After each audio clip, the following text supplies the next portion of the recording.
my name is Nicholas Casper, and today I'm going to show you how to do a proper pre-trip on a Type 3 school bus, commonly referred to as a minivan. So the first thing I want to point out is the fact that we are starting doing this pre-trip with the engine cold, as if you would right away in the morning as you're getting started for your day. So start with the engine cold. It's a lot easier to check the oil level. So one thing I want to point out as you go to pop the hood is make sure that you're actually grabbing the lever, not the GPS tracking device. Leave that intact and make sure you're grabbing the pop the hood lever.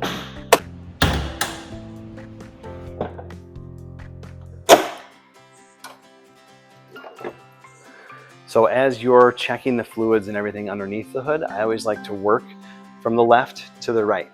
So we'll start all the way over here with the power steering fluid.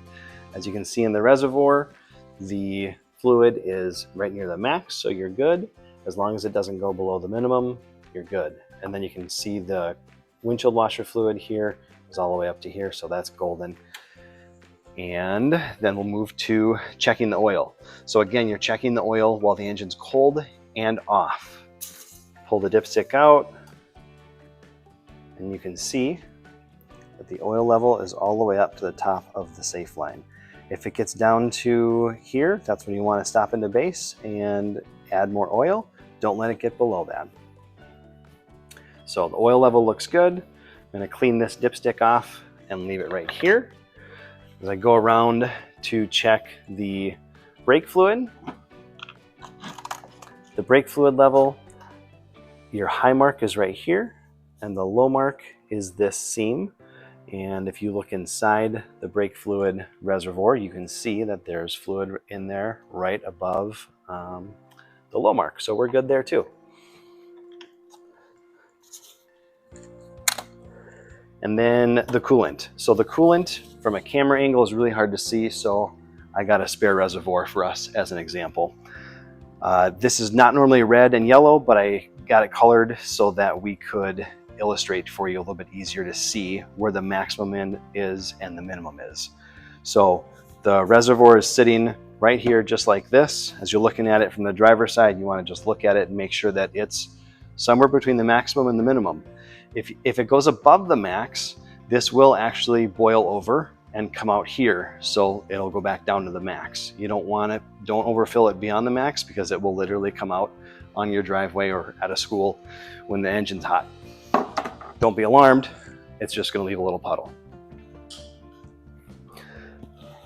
So one other thing to check is the battery terminals. Make sure there's not extra corrosion, white clouded puffy stuff that would be sitting on top of this. That would be bad. It'll create a draw on the battery, and then the battery will die sooner than later. But just do a double check on the terminals, make sure that they're tight and snug, and they are. So that's good. So that's everything under here except the transmission fluid. At this point, you would actually go inside and turn the engine on, but I'm not going to do that just because of the engine noise for the video. But then you want to grab the transmission fluid cap, set that on top of the battery, and take that same clean oil dipstick and put it carefully between everything here into that tube that this cap sits on. Don't worry, it fell, but there's a tether for that. So this just goes down to basically level or close to level with this top radiator hose. Try to catch those drips so your vehicle doesn't get dirty like this one's getting right now. But the low mark is right down here and the high mark is here. I'll clean this off. And again, you want to be checking this while the engine is running. And the low mark is at the bottom, the high mark is here. When you're typically starting, it should be just above that low mark if the engine's cold and the transmission's still cold.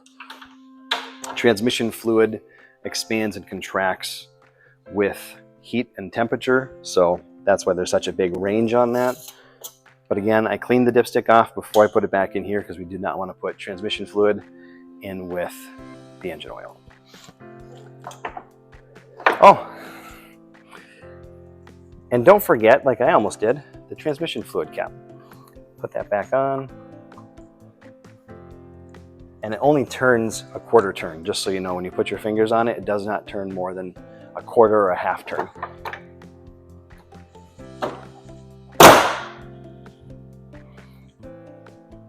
Okay. Now we're going to go inside.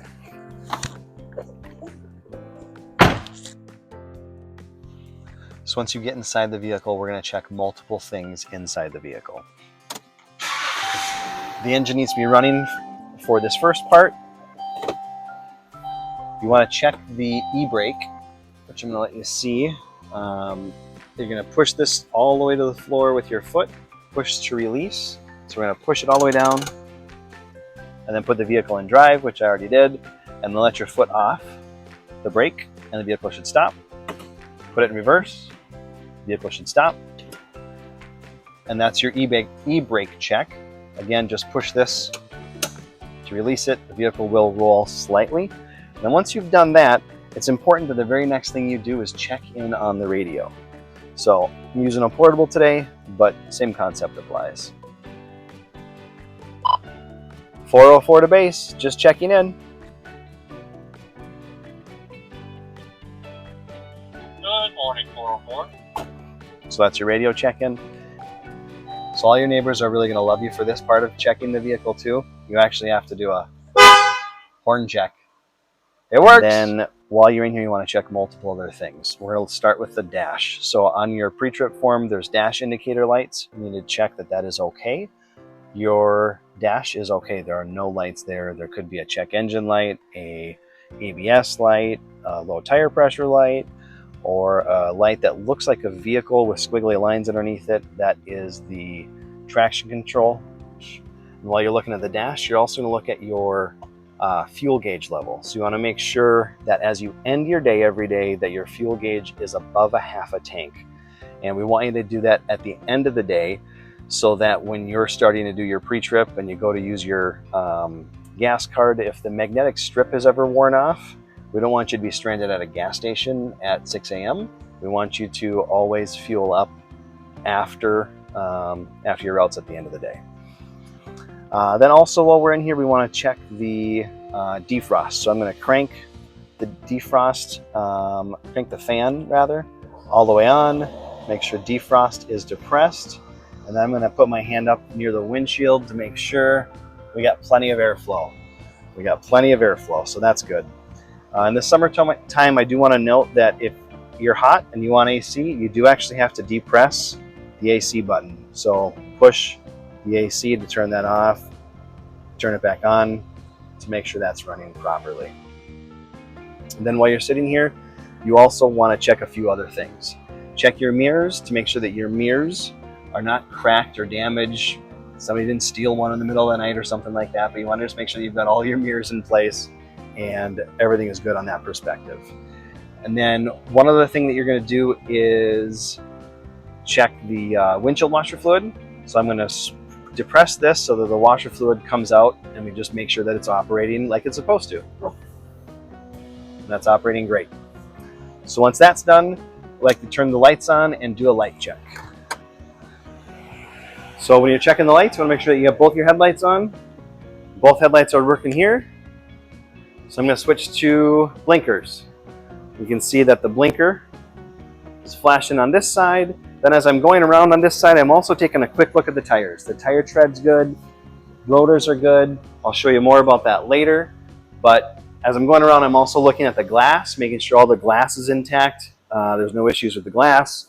Squatting down, looking at the brakes. Brakes are good, tires are good. And the blinkers are going. So I'm going to switch to the other side. Blinkers flashing. And in the rear, I can see it's illuminating the garage door, so that's good. Check the high beams, and that's the center of the two, and those are working perfectly.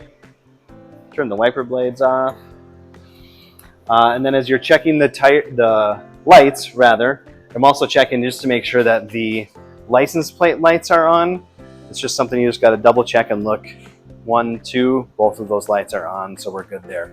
And while we're back here, we're going to pop the rear hatch. Check the safety equipment. So bodily fluid cleanup kit is here, first aid kit's here. You don't have to check them because these twisty ties are on them, so they're brand new and set. And your fire extinguisher indicates that the full, it has a full charge. So your safety equipment is in good shape.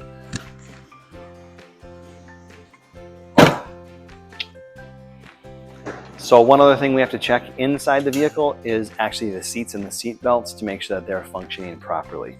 The easiest way to do that I've found is to literally take the seat belt and latch it in. Works. And this one works.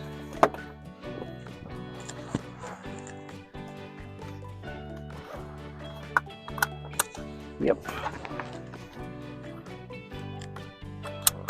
Yep. Yep. They all work. And then while we're here, I do want to just point out the fact that this line is in all the vans. This is at 4 feet 9 inches, which is the appropriate height for a student to be outside of a booster seat. They're actually changing the law as of August 1st. It's going to be 9 years old or this line in order to be outside of a booster seat. It used to be a different age. I'm not going to state that to confuse anybody. The student must be either 9 years old or as tall as this line. And you're going to have students that say, oh, my parents don't make me ride in a booster seat. I don't want to ride in a booster seat. If they're not here or they're not 9, they have to. It's the law and it's for their safety. And the reason for that safety is that the seat belt actually will not catch their collarbone if they're not tall enough. And if it doesn't catch their collarbone, it's over here on their neck, and it could cause soft tissue damage to either their throat or muscles in their neck. Could be really messed up if there was an event of an accident. So you either got to be up to here or 9 years old. You don't have to argue with them. You can say, hey, let's just see if you're tall enough to not be in a booster seat. I got a line here that will just clear everything up for us. If you're above it, you're good. And if they're below it, you get to ride in a booster seat. Throw the booster seat in, have them go in, and expect that they will follow you. Expect that they will follow your lead. You're the leader. You are the bus driver or the van driver. 2 terms that we use interchangeably all the time. But you're the leader. Have them jump in and sit in the booster seat if they're below that line. So I said earlier when I was checking out the tires that I knew what I was looking for. I'm going to explain to you what I'm looking for with a quarter and a penny. I'm going to put the penny here and show you what I was looking for. So on a penny, if you flip it to the head side, you can see Lincoln's head there. It's upside down. If you put a penny in the tread of the rear tire, when you put it in the tread, his hair should disappear. The top of his head should go away. So if your tire tread, you'd put this in the tire tread and you could still see his hair, then you would know that your rear tires need to get replaced because the tread's low enough. But also when you're checking the tread, check the outside and check somewhere in the middle to get an overall tread depth. If it's really low just on the outside, then do note that on your pre-trip as outside edge wear. Sometimes when the shocks system get a little bit out of tune, it may need an alignment. So the outside edge wear is an important thing to indicate so that we get the most life out of the tires that we possibly can. We'll leave the penny there and then switch to what I'm looking for inside the wheel well when I'm looking at the brakes. So this is what your brakes should look like. This is new and clean, shiny, almost like a mirror all the way on the outside here. So that's what I'm looking for when I'm looking inside the wheel well. If your rotors look like this and they're all cloudy, as this is getting cloud impressions in it, that means something's wrong and there's actually heat buildup on the other side. And so if your rotors look like this is also a bad thing. This is what a brake pad normally looks like as it makes contact. When you press the brake pedal, this squeezes against the rotor and applies friction, and then it slows the vehicle down. However, this brake pad was shot because the brakes were sticking on one side. So if your rotors look all notched up and groovy like this is not good. Not acceptable, not safe. It's probably grinding for you a little bit at this point. If you ever hear screeching coming from the brakes when you apply the brakes, it could be just a rock. It's totally possible that happens, where a rock will get in between the brake pad and the rotor, and that'll make a grinding noise. But if it's metal on metal, it'll be completely different. It'll be loud. You'll know you got something wrong with your brakes. So that's what I'm looking for. That's what you'll be looking for as you're looking at your tires. And then just wanted to show you the front as well, because it's a little bit different. Here's my quarter. So on the front, the DOT regulations state that you need to have a little bit thicker tread. So that's why we use a quarter for this double check, because it's a little bit more space between Washington's head and the edge of the coin. So again, we're going to put the quarter in. We got plenty of tread on this one because his hair completely disappears. If it had stopped here and you could still see the top of his head, then you would need new tires. Again, you want to check it on the outside and somewhere closer to the middle to get a real accurate reading on your tread depth. So that's tires and brakes. Okay, so most of that video has been all revolving around a Dodge Grand Caravan or a Chrysler Town & Country, which is the majority of our fleet. However, if you happen to drive a Pacifica, it's a little bit different. Just want to point out a few of those differences. One, when you're under the hood, don't look too hard for the power steering fluid, because there isn't one. You actually have an electronic power steering system in this vehicle. And then also, don't look too hard for the transmission fluid, because you cannot check that. It's literally enclosed and there's not a way to check it. Chrysler does not plan that you will ever actually check it. So don't look for that. And then also, there's the e-brake.